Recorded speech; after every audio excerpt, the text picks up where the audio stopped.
Dans un monde où le chômage bat son plein, l'entrepreneuriat apparaît comme une porte de sortie. Le projet ODIA, sous l'initiative de la pépinière d'entreprise Mayodi et de l'agence de communication Les Angles d'Afrique SAL, vient dans ce cadre suivre et accompagner les entrepreneurs qui ont eu le courage de se lancer. Ce vendredi 16 juin, à l'espace culturel Wendekpe, ils ont été conviés à une séance d'échange, de partage d'expériences et de réseautage. On doit avoir des indicateurs par rapport aux activités que nous menons pour pouvoir mesurer et comparer cela par rapport à l'objectif. Croyez compréhensible. Tout ce que vous allez utiliser, il faut tout faire pour l'acheter moins cher.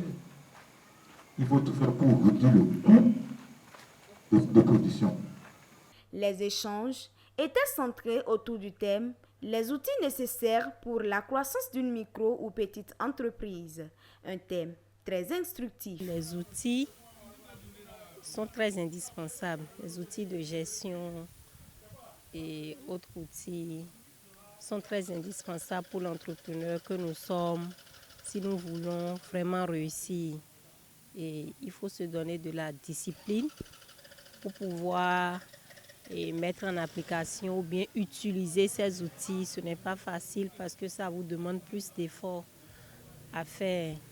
Après quelques heures d'échange et de partage d'expériences, les bénéficiaires sortent de cette séance de partage bien aguerris. J'ai appris des outils. Il faut d'abord trouver les clients avant de produire. Alors qu'avant, nous produisions d'abord avant de chercher les clients. Donc tout cela me permettra après de commencer maintenant par mettre cette stratégie que j'ai apprise en application. Avec ce que je viens de voir ce soir, j'espère que je dois me forcer pour mieux connaître mon entreprise, pour que ça puisse émerger et que ça soit une entreprise. Parce qu'une entreprise, c'est une continuité. Même si je ne suis plus là, que l'entreprise puisse demeurer.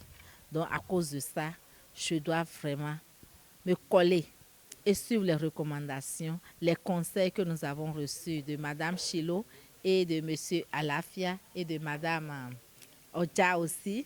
La soirée a d'ailleurs été riche en conseils. Je dirais aux entrepreneurs d'être très endurants et de bien faire ce qu'ils ont à faire et que leur produit soit le meilleur sur le marché, de travailler à cela afin de s'imposer par rapport à leurs produits.